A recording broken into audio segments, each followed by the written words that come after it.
Bueno, sean todos bienvenidos, bienvenidas a este espacio de encuentro, donde comentábamos, es como la gran fiesta. Es decir, esto que hemos hecho es nuestra casa, ¿verdad? Y estamos recibiendo y estamos haciendo esta fiesta de bienvenida justamente a la presencialidad y al intercambio interpersonal, que es súper importante. Al mismo tiempo, pues, aprovechamos las tecnologías que nos acercan a un personaje como el que hoy homenajeamos, que tuve el maravilloso placer y la tengo como mi mentora, a Elda Cerrato. Elda Cerrato fue una de las fundadoras de la Escuela de Arte de la UCB y participó de la vida cultural muy activamente, de la vida cultural venezolana, sirviéndose también como venezolana, a pesar de que nació en Italia, es argentina, pero también tiene esa otra parte y por eso la homenajeamos hoy, porque también la sentimos como una venezolana. No quisiera alargar más, ya tenemos a ella. Te escuchamos bien. Bien claro. ¿Puedes compartirnos imagen? Sí. A ver.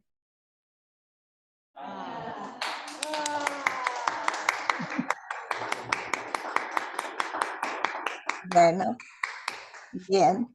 Bueno, yo solamente voy a decir algo muy pequeñito porque lo que queremos es oírte a ti. Que para los que no te conocen, pues que eres un artista, además que eres una científico también, y que justamente las relaciones entre arte y ciencia es una de las cosas que, bueno, particularmente a mí me marcó.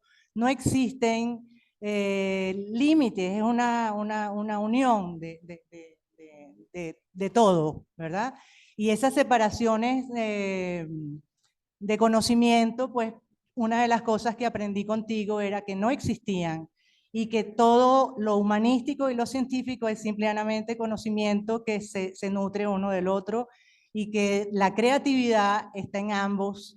Y bueno, te doy la palabra, yo estoy emocionada de que estés aquí. Muchas gracias. Bien, me causa gran alegría, me conmueve de alguna manera volver a encontrarme con ustedes. Yo sé que Nancy, y comprobé que Nancy, a partir de mi ida de Venezuela, yo en realidad volví posteriormente en el 1904 y antes también en el 2001, que hablé de la constelación de la memoria acerca de mis archivos, que a raíz de ahí se editó también un libro, y en el Centro de Estudios Latinoamericanos Rómulo Gallego, el CELAR, y luego no hubo posibilidad de volver con eso. Yo dejé grandes amigos, con algunos de ellos seguí un cierto contacto, pero es difícil. Y realmente el recuerdo es de amigos entrañables, maravillosos, y digamos también mis primeros comienzos a nivel de muestras, y desde el punto de vista teórico en las escuelas. También quiero agregar que para mí es, en mi vida, digamos, no puedo diferenciar digamos, mi vida personal de mi vida profesional. Siempre estuvieron sumamente entramadas una de otra. Mi vida personal, mi profesional, tanto a nivel artístico como a nivel científico. Para mí, el trabajo de la docencia y de la investigación ha sido también parte de mi vida, así que no puedo separarlos. Bueno, voy a ver si puedo resumir resumir un poco la respuesta a varias preguntas acá que tenía hecha. En realidad pienso que cada una de ellas podría desarrollarse independientemente y con más tiempo. pero de todas maneras, las preguntas son sumamente interesantes y posiblemente tengo que relacionar unas con otras en un conjunto bastante entramado. ¿Y cómo se recompone el pasado? Pregunta. Esa pregunta de alguna manera estuvo en paralelo desde mis inquietudes, desde los 12 años, en que me preguntaba acerca del universo, miraba el cielo y decía, ¿qué es todo eso? ¿Qué soy yo?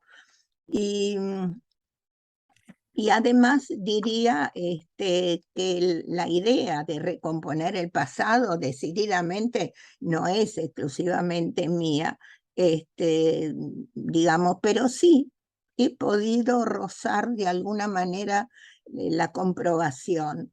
Hay tradiciones antiguas,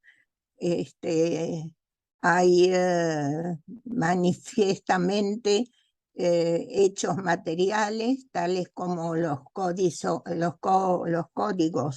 los códices, mejor dicho, latinoamericanos de Perú, que son como calendarios donde están inscritas una serie de ideas, posiblemente varias de ellas todavía no descifradas, en donde se vuelve a repetir un poco otro tipo de tradiciones latinoamericanas también, que incluso fueron recogidas en las parábolas de Kafka, cuando un caballero, es una historia, siente un sonido lejano, como que lo llama, pero que nadie más escucha. Se monta a caballo y le pregunta el servidor de él, ¿a dónde va? No sé, pero sé que me tengo que ir de acá. Y, pero está lejos, sí, está lejos, está distante. Yo lo había leído en Brasil, no es perto, es distante. Y que no lleva provisiones, no, es muy distante y espero que por el camino la recogeré. Digamos, es todo un misterio esto. En otras tradiciones también latinoamericanas, mexicanas, muy relatadas por Castaneda, muy específicas, donde directamente manifiesta el hecho de que el pasado, de acuerdo con lo que dice Karen Barad, el pasado de alguna manera siempre está abierto y el futuro también. Digamos, esto lo cita en relación con los estudios también de Gloria Alzandúa, unas teóricas, sociólogas, filósofas contemporáneas, este, que han propuesto un término que es frontera, en el sentido de que hay un nomadismo entre pasado, presente, es decir, no se pueden segmentar como de alguna manera propondría la lógica racionalista. Y a mí me sucede que todas estas ideas empiezan a conjugarse en lo que es mi experiencia personal, profesional, tanto artística como teórica, en un conjunto que me resulta muy difícil diferenciar. Por eso la pregunta concreta, que es desde el arte, ¿cómo se recompone el pasado? Para mí es muy difícil circunscribirle el arte. Aún estoy convencida que una serie de discursos exclusivamente estéticos y artísticos, sin una experiencia que no necesariamente es de la realización concreta, sino que una experiencia en cuanto a la relación con el arte está completamente relacionada con la experiencia personal y la cultura en la cual estamos inmersos. Entonces diría que no creo mucho en la historia de un canon permanente estético, y sí he podido comprobar que han ido variando a lo largo de toda la historia, y, y eso está bien, y eso de alguna manera nutre lo que decíamos antes de que el pasado está abierto, lo mismo que el futuro. Podría agregar otras cosas, en cuanto, a ver, en cuanto tan cerca. Sí, esto, digamos, también podría verificarlo en obras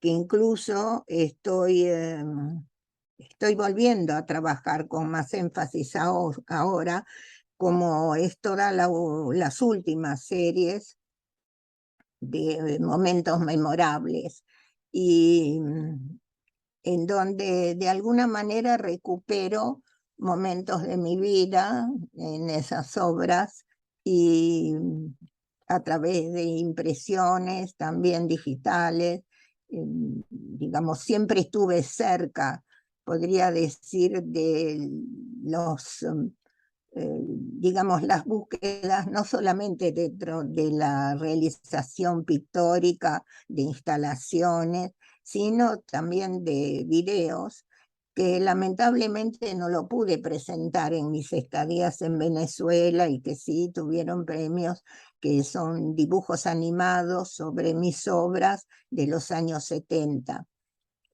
Ustedes no habían nacido seguramente.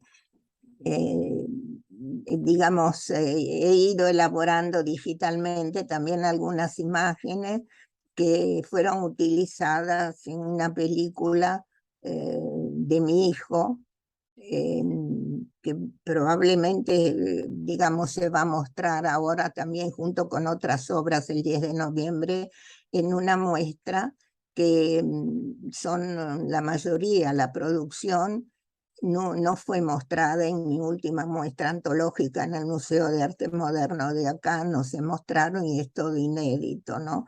Y en eso estoy abocada un poco con la lengua afuera. No sé, me pregunto entonces, ¿qué otros datos podría dar que además se pueden ampliar también? este, y que de alguna manera está todo ligado con lo que para mí es el misterio de la memoria.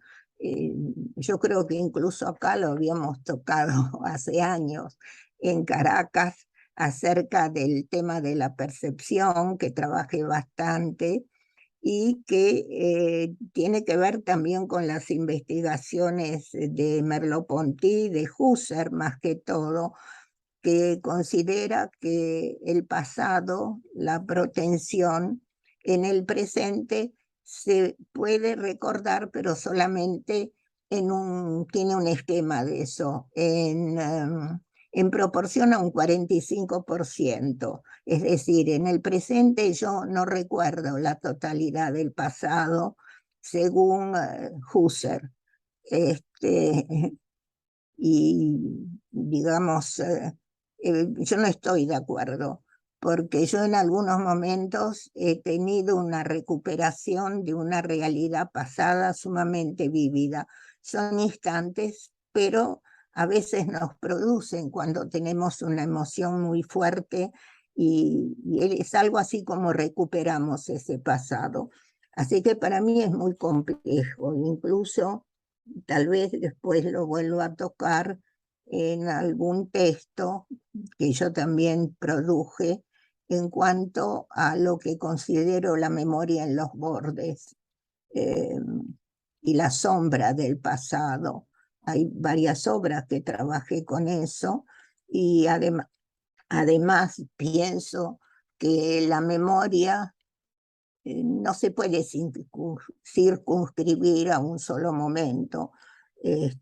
Luego puedo leer ese texto cuando habla también de los aspectos oníricos y en qué medida eso de la no existencia de fronteras, tanto a nivel sociológico, cultural, es bastante imposible segmentar racionalmente la realidad y el pasado. Eso también me interesó mucho y, y bueno, leí algunas cosas de física teórica. Eh, la pregunta siguiente me pareció muy interesante porque no la entendí, creo, muy bien. Mi interpretación es que los agujeros o mis preguntas que se iniciaron a los 12 años y que la verdad debo decir que persisten con una mayor o menor diferenciación en la medida en que uno va teniendo nuevas experiencias, ¿no? Yo creo que hay momentos en la vida de uno muy definitorios, que son cortes, son como agujeros. Si después no, mi interpretación es cerrada, me lo avisan y trato de corregirla.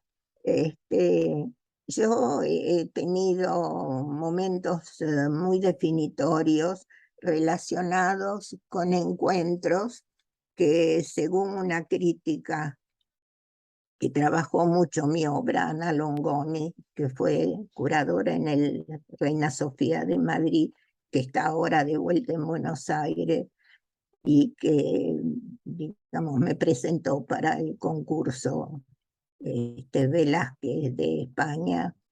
Y me dice que hay una especie de premonición en relación con ciertos eventos, y fueron eventos que verdaderamente marcaron un corte, y algunos de ellos fueron el encuentro con mi pareja, y que a partir de ahí empezó a surgir la esperanza de poder develar el misterio de los seres vivos, de este universo, que es lo que hacemos acá. Y la verdad que debo confesar que no resolvimos nada.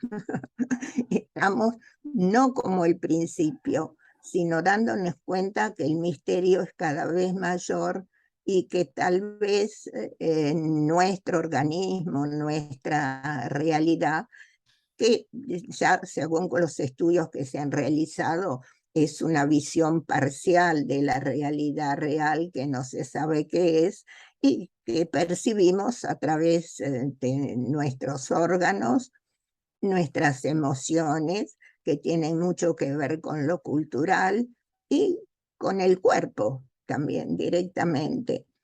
O sea que fueron eventos a veces de encontrar, más que todo fueron por encuentros con personas, que algunas veces yo caminando así, he hecho como una especie de panorama o de plano de mis distintas reacciones, y me di cuenta que me di cuenta con una cierta certidumbre, que en realidad no tengo certidumbre de nada, cómo ciertos encuentros con personas fueron como previamente establecidos. No entiendo mucho de algoritmos, pero me da la impresión que hay cosas que están estructuradas y que aleatoriamente o no, eso no lo puedo saber, de pronto un evento se conecta con otro. O sea que el pasado se proyecta al futuro también. No sé si eso de alguna manera podría aclarar ese punto, si no después me lo dicen. A ver cómo vamos de hora. Bueno, actualmente mi imaginario, pregunta 3, tiene que ver, en realidad son variantes del mismo, pero se van de alguna manera transformando en cuanto también a la producción. Mi imaginario tiene que ver con esos hechos característicos y con el lugar.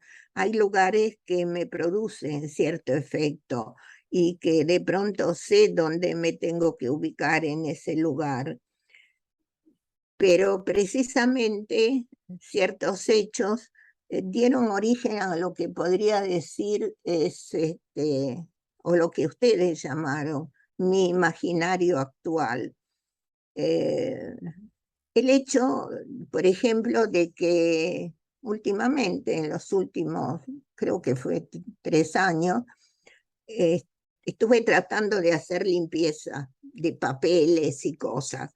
Y me encontré que tenía como una bolsa de más de 400, 500 fotos, que de pronto dije, voy a hacer una selección de 10 o 12 y lo demás lo tiro.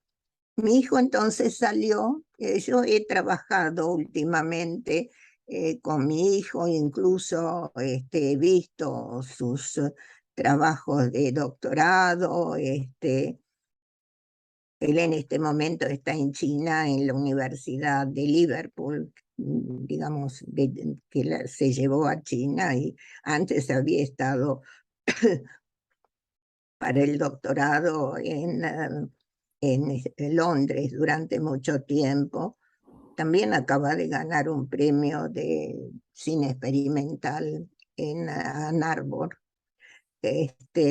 Bueno, ahí me dice, no, y surgió un poco la idea de hacer una gran instalación que estaba prevista para el Museo de Arte Moderno de Shanghai, a partir de las reuniones familiares nuestras y del hecho de que da la casualidad que todos nos hemos de alguna manera dedicado a actividades artísticas.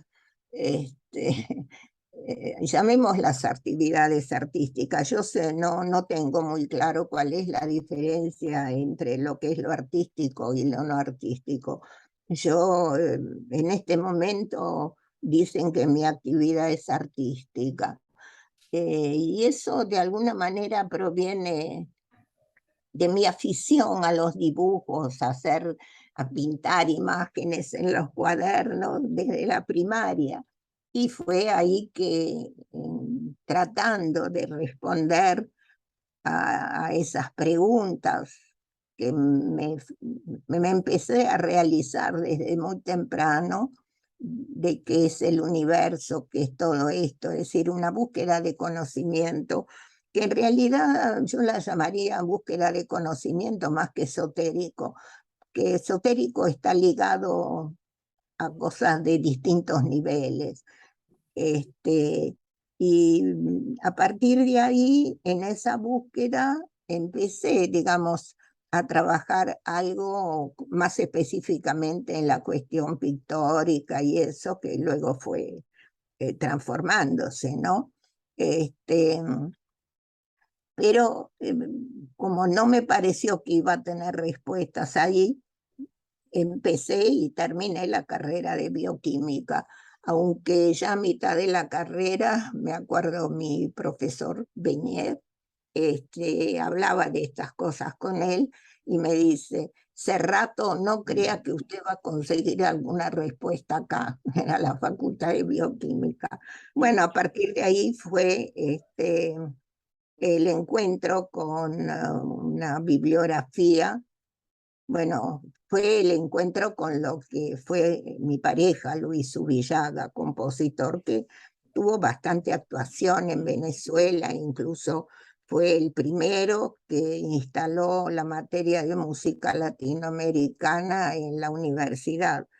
Este, bueno, a partir de ahí me dediqué con más profundidad, más profesionalismo a la cuestión artística y, digamos, al mismo tiempo En ese momento no se vendía ningún cuadro, ni instalaciones, ni películas, a la enseñanza, que al comienzo dije es lo que menos me disgusta para trabajar.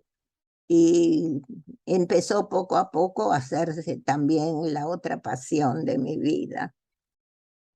No sé, creo que me desvié bastante de lo de la transformación de mis agujeros. Y actualmente acá estoy llegando, sin querer, este, a la tercera pregunta. Actualmente, ¿cuál es el imaginario de Elda Cerrato? Y el imaginario, no sé, el imaginario yo lo considero no solo desde el punto de vista visual, o conceptual, sino que tiene que ver con toda mi actividad y que en cierto modo en este momento está desembocando en uno de los aspectos que hubiera podido incluir en la primera pregunta de recomponer el pasado. En mis trabajos con Castaneda tomé la costumbre un poco de hacer recapitulación del día y recapitulación de mi vida, y eso es lo que estoy produciendo en la última serie de Momentos Memorables, y que desemboca evidentemente en el proyecto que tenemos ahora de Family Reunion, reunión familiar, que bueno, voy a volver un poco con esto luego. A ver. Y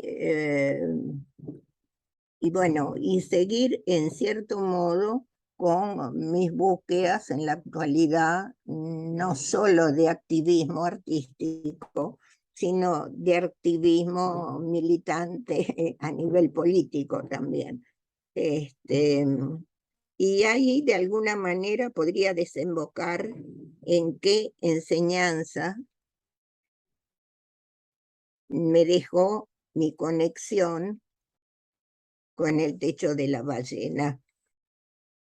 El techo de la ballena creo que fue un movimiento básico importantísimo en Venezuela. Yo no era parte oficial, digamos, del techo de la ballena, que lo encontré en los años 60 y que luego mantuve una continuidad a lo largo de mis idas y venidas con el grupo con el que me conecté.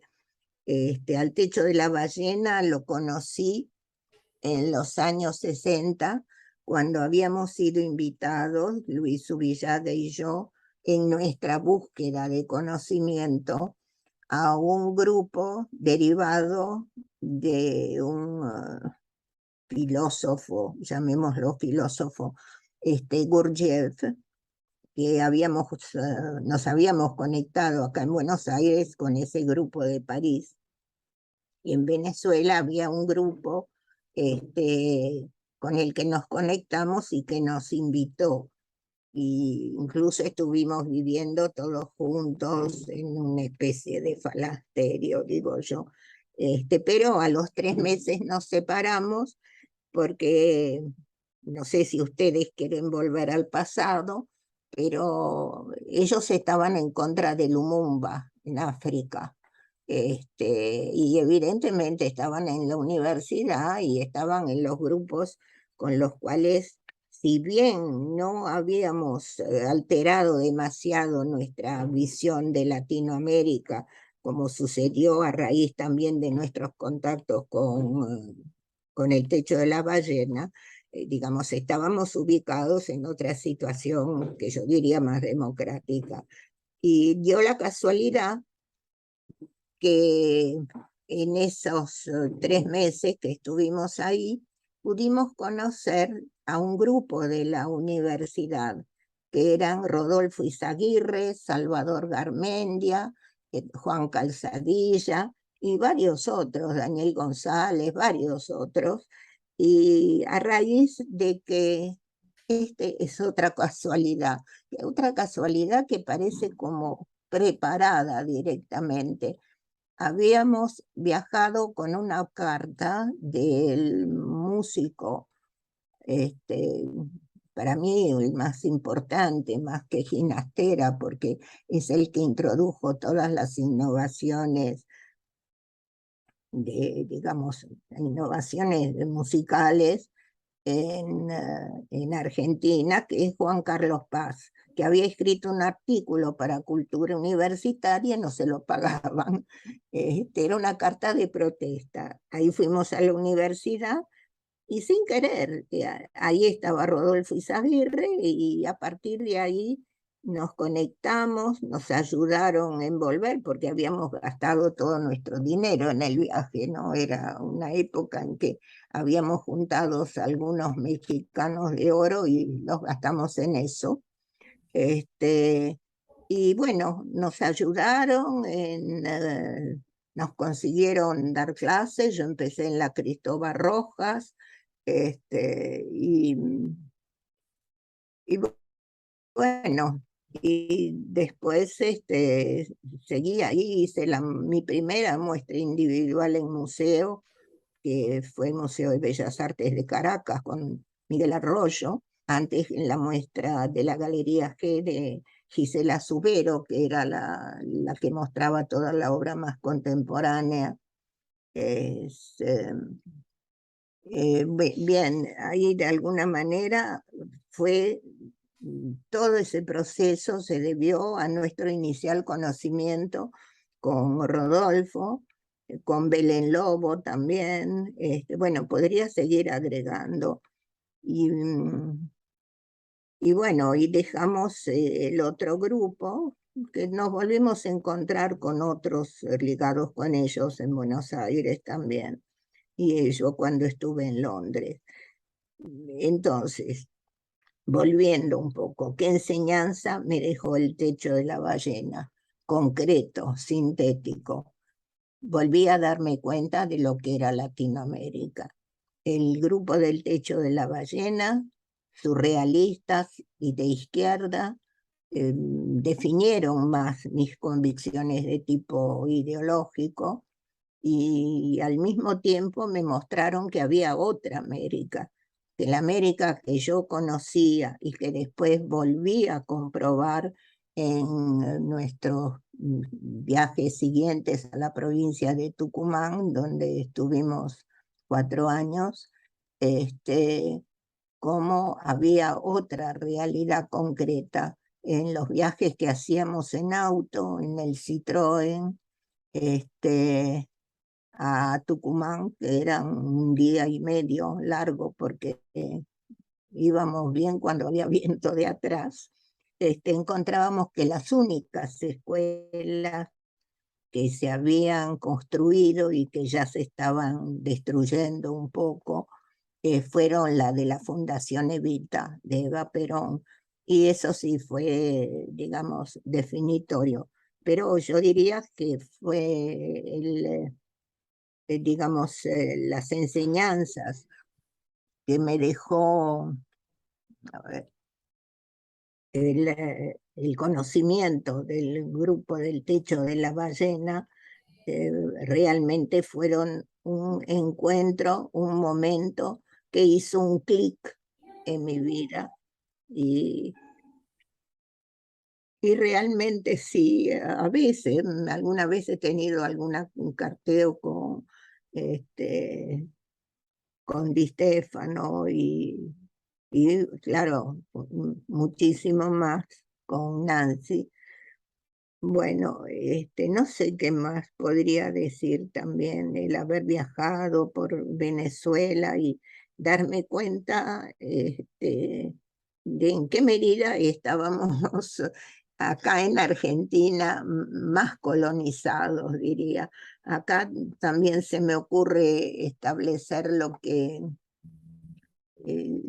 dice Michel Desserteau, que es un famoso jesuita, digamos, muy excepcional, indudablemente, que habla de la colonización de la historia, que la historia y la historia del arte que nosotros conocemos es una colonización del pasado, no es la historia real de los pueblos. Y sí, es verdad, es otra comprobación que tuve.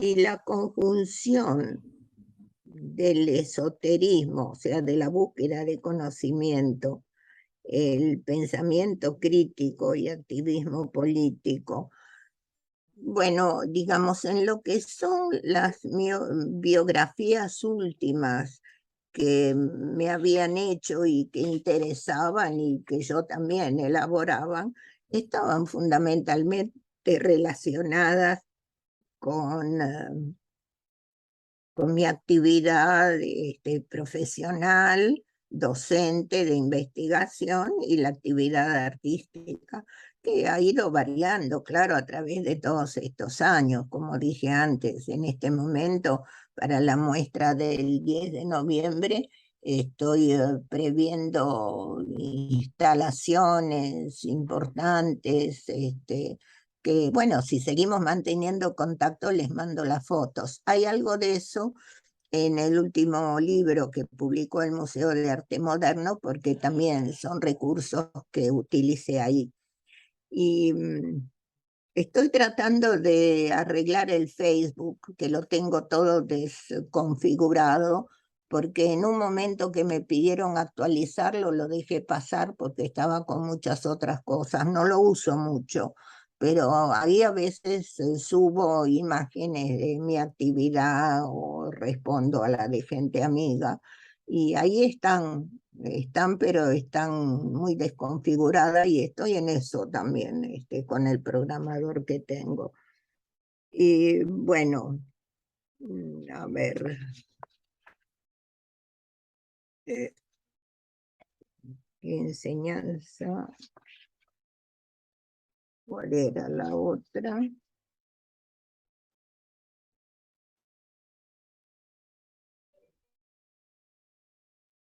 Bueno, la última tenía que ver la relación entre la política, mm, sí, entre el esoterismo, el conocimiento, el pensamiento crítico y el activismo político.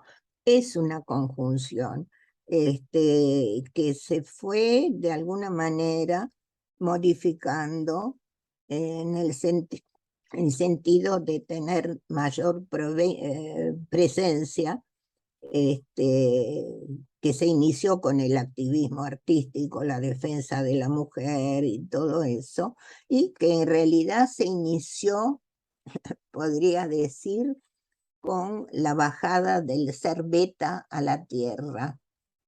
Eso es una etapa mía de trabajo artístico donde que no se mostró en Venezuela.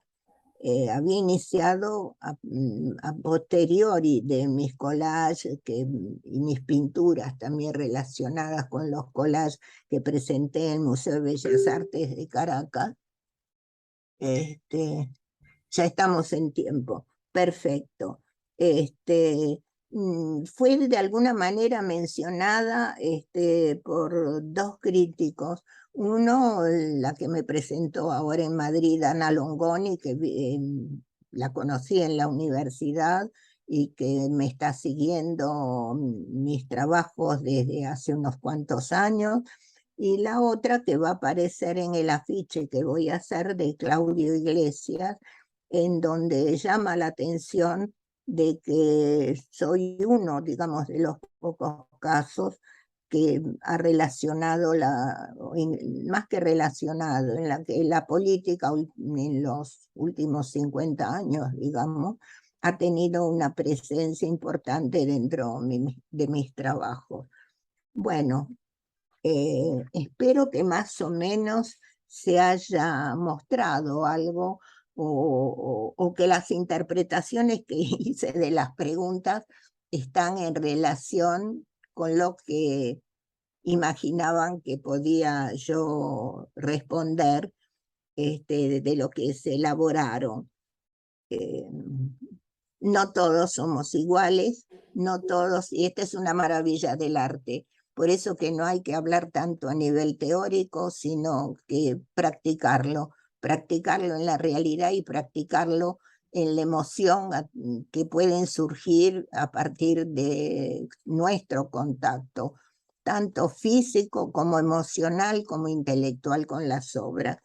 Y muchísimas gracias por la invitación. Realmente me ha conmovido. Un Por abrazo. favor.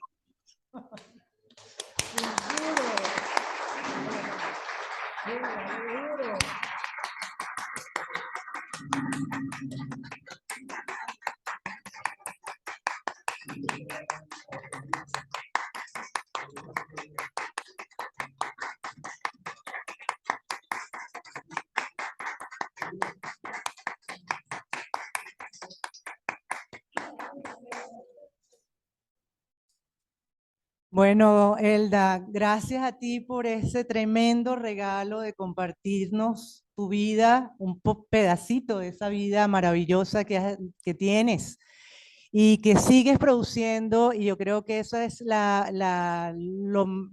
mayor aprendizaje para todos nosotros. Es decir, mientras haya vida, hay que vivirla y hay que hacerlo. Y yo creo que tú eres el ejemplo más, bueno, más rico y divino, y además que nos lo vacilamos en tus obras, en todo tu pensamiento. Gracias, gracias, gracias. No, gracias a ustedes.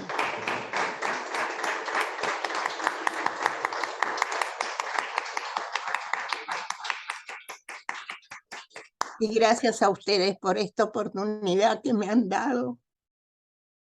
Por favor.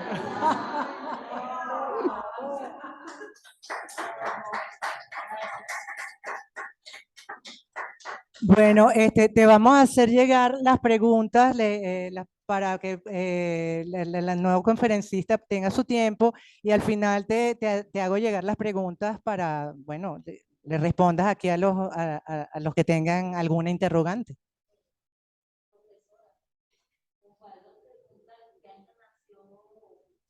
¿1930? Nació, es más, estamos celebrando parte de tu cumpleaños porque es el 14 de octubre que cumpliste años. Entonces, este es tu mes, un mes maravilloso además porque el viernes pasado fue homenajeada con el premio Velázquez de Artes Plásticas, que es uno de los premios más importantes. Ah, bueno, si quieres, hacemos. Exacto. Bueno, mira, que vamos a hacerte algunas preguntitas. Mejor aquí ahorita. Bien. ¿Ah? No. ¿Hay alguna pregunta que quieran hacerle a la profesora hace rato?